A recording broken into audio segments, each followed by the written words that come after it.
ఎన్టీఆర్ జిల్లా జగ్గైపేట పట్టణంలో ప్రజలు కాలుష్య కూరల్లో నివసిస్తూ సరదాగా కాసేపు పార్క్కి వచ్చి మన వృక్షాల నుంచి వచ్చే ఆక్సిజన్ స్వచ్ఛమైన ఆక్సిజన్ పీల్చుకుందామని చెప్పి పార్క్కి వచ్చి కూర్చుంటారు.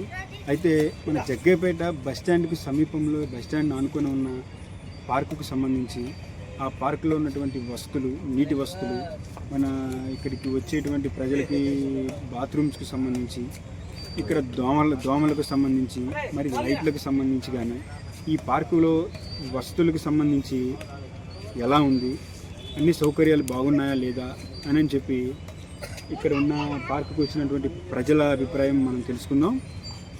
నమస్తే సార్. నమస్తే సార్. ఈరోజు పార్కుకి వచ్చారు సరదాగా. ఇక్కడ వసతులు ఎలా ఉన్నాయి, దోమలకు సంబంధించి, మరి మన బాత్రూమ్స్కి సంబంధించి కానీ వాటర్ ఫెసిలిటీకి సంబంధించి అన్ని వసతులు బాగున్నాయా? మంచినీళ్ళకి కొద్దిగా ఇబ్బందిగా ఉంది. ఇక్కడ ఏదన్నా వాటర్ క్యాన్ కానీ ఇలాంటి ఒక గ్లాస్ పెడితే ఈ చుట్టూ వాకింగ్ చేసే వాళ్ళు కానీ ఏదన్నా ఆటలాడే వాళ్ళకి ఏదన్నా దప్పితే అయితే వాటర్ ఎవరికి వాళ్ళు బాటిల్స్లో తెచ్చుకోవటం జరుగుతుంది. అది ఒకటి, ఒక క్యాన్ మంచినీళ్ళు సదుపాయం ఒకటి. చుట్టూ లైటింగ్ భారీ గోడ చుట్టూ చీకటిగా ఉంది. ఈ లైటు మరి ఎక్కడెక్కడ ఎవరున్నారో ఏదన్నా పాములు కానీ అలాంటివి కానీ గోడలు అమ్మటి అగపడకుండా ఉన్నాయి. లైటింగ్ ఒకటి మెయిన్, చుట్టూ కాంపౌండ్ వాళ్ళ చుట్టూ అగపడేటట్టు లైటింగ్ పెడితే మంచిది.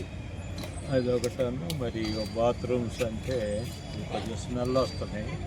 బ్లీచింగ్ కానీ ఫినాయిల్ కొద్దిగా రోజు కాకపోయినా 2 రోజులకు ఒకసారి క్లీన్ చేస్తే మంచిదని అనుకుంటున్నాం. దోమలు అంటే కూర్చుంటే కుడుతున్నాయి. మరి దీని నివారణకు కూడా కొద్దిగా బ్లీచింగ్ వారానికి ఒకసారో 2-3 రోజులకు ఒకసారో బ్లీచింగ్ లేకపోతే కొద్దిగా ఉంటారు. దోమల మందు అలాంటివి కొడితే మంచిదని తెలియజేస్తున్నాము.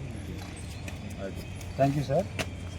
సార్ మీరు చెప్పండి సార్. సరదాగా చిన్నపిల్లలతో కలిసి వచ్చారు, సరదాగా గడుపుదామని చెప్పి. సో అయితే ఈ పార్క్కి సంబంధించి ఫెసిలిటీస్, అన్ని సౌకర్యాలు ఎలా ఉన్నాయి? మాకంటే కూడా లేడీస్కి బాగా కాదు. లాస్ట్ టైం మా లేడీస్ వచ్చినప్పుడు ఇంతకుముందు బాగానే ఉంది. అంటే ఇక్కడ రంగులాటం అలాంటివి చాలా ఉన్నాయి. అవన్నీ కొంచెం డ్యామేజ్ అయినాయి అన్నారు.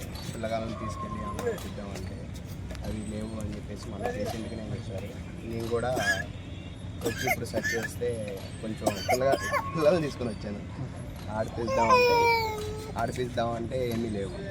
ఓన్లీ వాకింగ్ లాగా చేపించడం తప్ప పిల్లల్ని ఆడిపించి అలాంటివి ఉంటే కొంచెం బాగుంది అనిపిస్తుంది. ఇంకొకటి ఏంటంటే పిల్లలకి ఇబ్బంది లేకుండా వాటర్ అక్కడ ఎక్కడన్నా వాటర్ ఫెసిలిటీ పెడితే పిల్లలే కాకుండా జాగింగ్ కానీ వాకింగ్ చేసే వాళ్ళకి వాటర్ అవుతూ ఉంటాయి. ఇట్లాంటి ఏరియాలో ఒకసారి ఏదో ఒక వాటర్ సంబంధించి ఒక క్యాన్ లాంటిది అరేంజ్ చేస్తారు. Thank you sir.